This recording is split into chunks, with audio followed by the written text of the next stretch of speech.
Burgundy. The very name conjures up images, doesn't it? Rolling vineyards, perhaps glass of something exceptional. Absolutely. That's the picture most people have today. But the story behind that evocative name, it's rooted in a history far older, much more dynamic than, picturesque countryside. For sure. Well, many today associate Burgundy with that specific region in France and its amazing wines. That's really just the latest chapter. Okay. Our deep dive today takes us way back to the early centuries AD, to a Germanic tribe that carved out a pretty significant place for themselves. A place often overlooked, maybe, in this era of huge transformation in Europe. Definitely overlooked. So yeah, we're peeling back the layers here. For this deep dive, then, we're tracing the journey of the Burgundians, from their initial appearance as, like, a tribal group. Yep. Right through the rise and fall of not one, but two distinct kingdoms. Two kingdoms. Wow, okay. And then right up to how their story sort of echoed through legend and, yeah, how it lent its name to the region we know today. It sounds like a complex story to piece together. What kind of sources do we even have? Well, it's a compelling investigation, partly because the sources are so diverse. We have accounts from Roman writers, who met them early on. Okay, temporaries. Then later chronicles from all over Europe trying to put their story together. And then, like you touched on, the really powerful influence of Germanic sagas. Epic poems like the Nibelungenlied. Exactly. That's a big one. So each source gives us a slightly different angle, unique lens on this fascinating group. Right. So our mission, then, is to sift through all these different accounts, pull out the key bits of the Burgundian story. That's the plan. We want to understand their origins, the forces that shape their kingdoms. And how their identity, their name, managed to stick around long after they were, a major political power. Precisely. We'll follow their path from the first mentions in historical records, right up to when they get absorbed into the Frankish kingdoms. And explore how their story just kept going, shaping legends and even place names. It's a surprisingly resilient narrative. Okay, let's journey back then to the beginning. Where did the Burgundians actually come from? Because it sounds like it wasn't the Burgundy we picture. No, definitely not. While sources like Wikipedia point to them showing up in the 3rd century AD, kind of in the middle Rhine region, Okay. what's really intriguing is that Roman writers much earlier, like 1st and 2nd centuries AD, Earlier. they mention a people with a very similar name living near the Vistula River. That's modern Poland. Poland. So are we talking about a migration? Way before they hit the Rhine. It raises that question, doesn't it? What does that early presence suggest? Maybe a long, complex migratory history even before they pop up near the Romans. That's fascinating. So they were potentially on the move across Europe for centuries. It seems likely. Now, the Roman sources, they don't give us a neat story, and then they moved from the Vistula to the Rhine. It's not that clear. Okay. But their later interactions tell us quite a bit. For instance, the historian Zosimus, he records them being defeated by Emperor Probus. When was this? Late 3rd century. And they were alongside other tribes we hear about, like the Silingi, the Vandals. So part of that bigger Germanic world. Exactly. And another writer, Claudius Mamertinus, links them with the Alemanni around the same time. Right.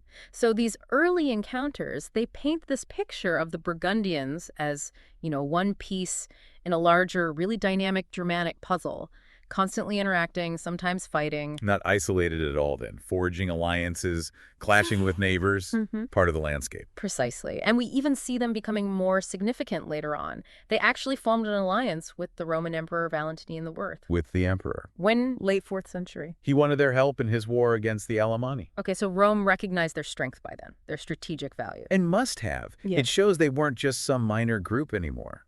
But that alliance, it didn't last forever. They eventually started moving west, deeper into the Roman Empire itself. Right, the relationship shifted. What drove that? Why move west? Well, several factors probably played a role. One source, the fall of the Burgundians, really points to pressure from the Huns. The Huns again. Yeah, the encroaching Huns seem to have been a major catalyst. This whole era, it's marked by huge migrations across Europe, people reacting to the Huns arriving and expanding. Makes sense. And if we look at the map, that figure 1 in the sources showing Europe around 376 AD, we see the Burgundians right there. On the Rhine River, near Worms, they'd established a real foothold. Yes, exactly. By the early 5th century, say around 411 AD according to Wikipedia, they'd really solidified their control over key Roman cities right there on the Rhine. Like Worms. Worms, Speyer, Strasbourg, big ones. But it put them in a powerful spot, yet also kind of vulnerable. How so? Well, they were basically sandwiched between other major Germanic groups. You have the Franks to the west, the Alemanni to the east. A tricky neighborhood. Okay, so they've carved out this territory on the Rhine. Kingdom number 1 is taking shape. It seems so. Their first major kingdom. But this initial kingdom, spoiler alert, Yeah. it wasn't exactly built to last, was it? No, definitely not. See, even though they had this formal status as foederati, Allies of Rome, right. They fight for Rome. Rome gives them land. supposedly, in exchange for land and resources, yeah. But the Burgundians, they also kept raiding into Roman territory, Upper Gallia Belgica. So biting the hand that feeds them a little bit. You could say that. It created this really unstable relationship with the Roman authorities. And the Romans, I imagine, were dealing with problems everywhere at this point. Exactly. Multiple fronts. So eventually they decided they had to act decisively against the Burgundians. It shows how fragile these alliances could be. And this decisive action involved some pretty serious backup for the Romans. Oh, yeah. In 436 AD, the Roman general Aetius, he was facing these increasing problems with Burgundian raids. He called in the Huns as mercenaries. Aetius hired Huns to fight the Burgundians. Wow. Yep. This combined Roman-Hunnic force just overwhelmed the Burgundian kingdom on the Rhine in 437. Their king, Gundahar, was killed. Gundahar. That name sounds familiar. It should. And Wikipedia notes a significant loss of the Burgundian population. The fall of the Burgundian source really underscores the scale, suggests it was almost an annihilation of their power there. Okay, Gundahar. Worms. Huns. This is where history starts sounding a lot like legend, isn't it? Bingo! This exact event. The destruction of that first Burgundian kingdom on the Rhine, it became the source material, the wellspring, for some of the most famous stories in Germanic tradition. The Nibelungen Lied. Wagner's Ring Cycle. Precisely. The fall of Worms, the death of the Burgundian king. Yeah. It turned into this foundational narrative. Heroism, betrayal, total destruction. It resonated incredibly deeply. So in the Nibelungen Lied, King Gunther, he's based on the real Gundahar. That's the understanding, yes. He holds his court at Worms in this story, and the Huns, led by Etzel, who's based on Attila, they play the central role in the kingdom's tragic end. It's incredible how real history gets transformed like that, immortalized in story. A powerful example, isn't it? So after this catastrophe on the Rhine, was that it? Was that the end for the Burgundians as a people? Remarkably, no. It shows their resilience, really, and how chaotic the politics were then. They were actually granted foederati status again. Again, after being nearly wiped out by Rome's Hun allies. Yep. Just a few years later, 443 AD, Aetius himself, the general who defeated them, he resettled the survivors in a place called Sipadia. Sipadia, where's that? It's in eastern Gaul, but it's important to note, as the sources clarify, especially that note 1 on Wikipedia. Yeah. This area, Sipadia, it didn't perfectly match up with modern Burgundy's borders. It was kind of south and west of Lake Geneva, parts of Switzerland, eastern France. Okay, so a different location, a second chance, basically, in a new territory. A second chance, exactly, a fresh start. And this marks the beginning of their second kingdom, which actually turned out to be more influential in the long run. Right. Kingdom number 2. Did they have a capital? Yes. They set up Vienna as their capital. Right. Under a king named Gundiak. Gundiak, related to Gundahar. Believed to be his son, actually, carrying on the line. And this second kingdom, did it stay confined to Sipadia? No, its borders fluctuated a lot, but over time, its influence really spread. It eventually covered parts of modern France, Switzerland, and even Italy. So they bounced back pretty strongly. They did. It shows their renewed strength, their ability to navigate this really complex post-Roman world in Gaul. And it sounds like they weren't just sitting quietly in their new lands. They got involved in Roman politics again. Oh, absolutely. They were active players. Wikipedia highlights King Gundobad, another key figure. Gundobad, what did he do? Well, in the late 5th century, he seems to have been deeply involved in the chaos of the crumbling Western Empire.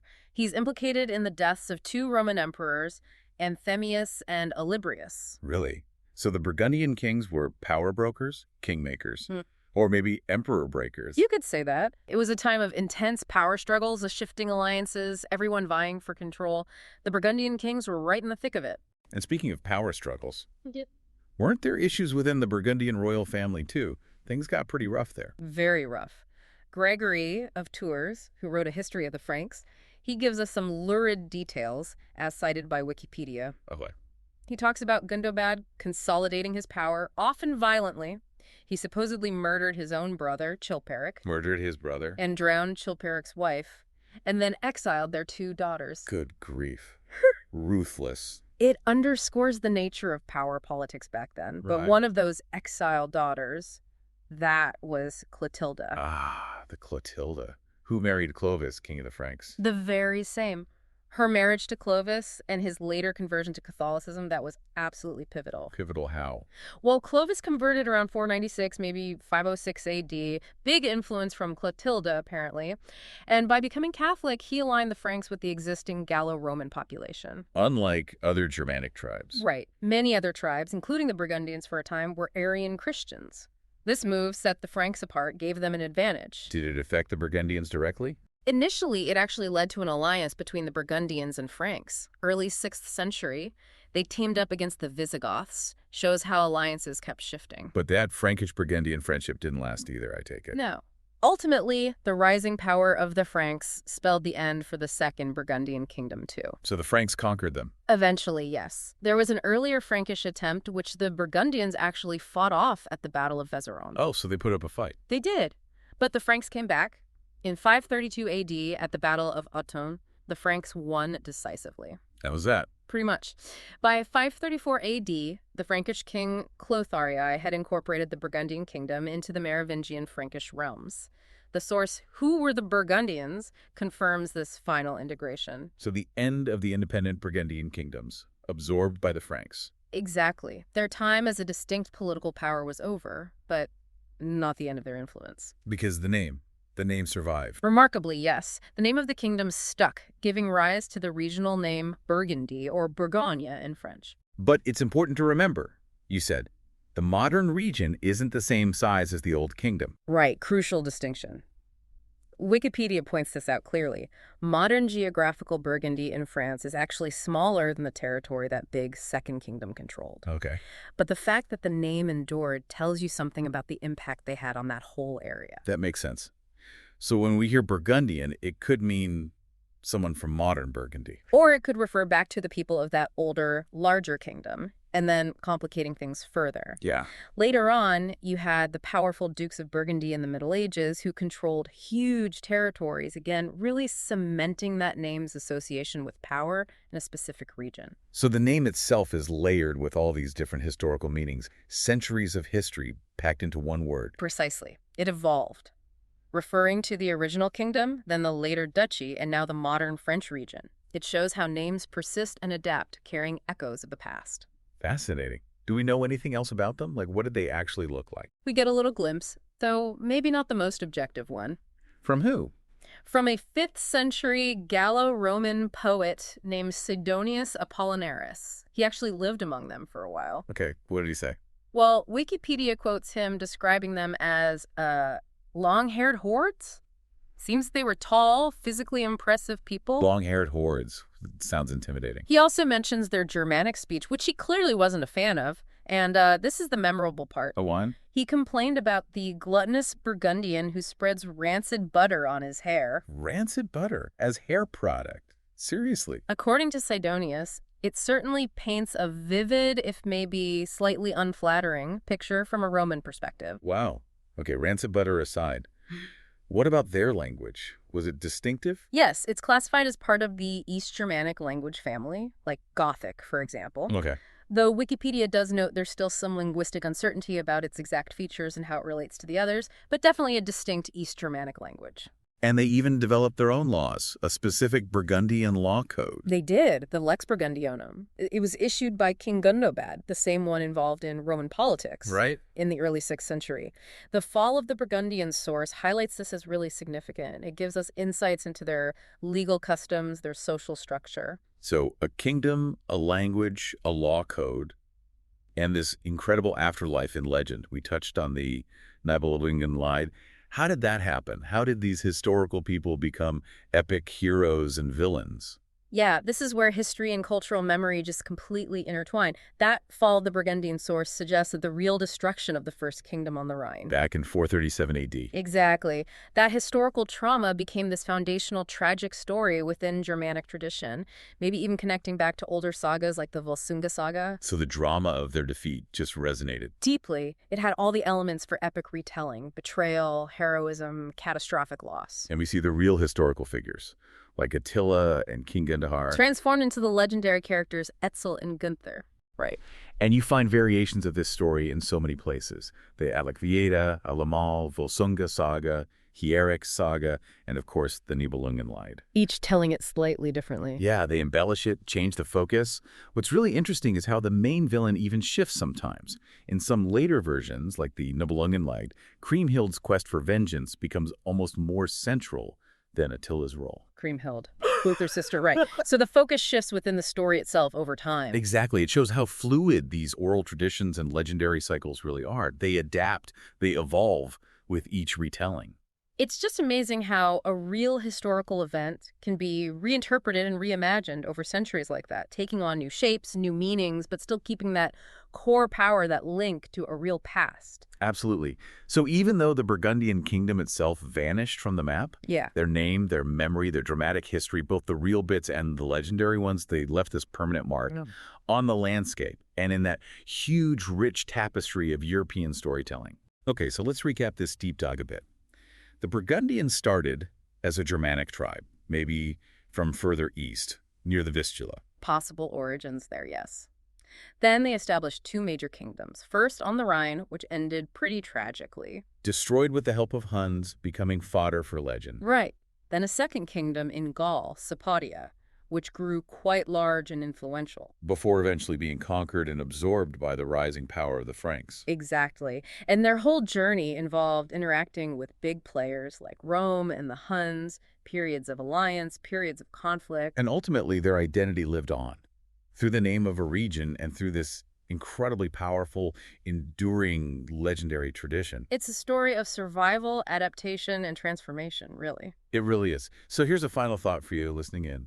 Just think about how the memory of a people, of their kingdom, can change and morph over centuries. Yeah, how real historical events become the seeds for these timeless myths. Myths that shape how we see the past, but also shape the very names we still use for places today.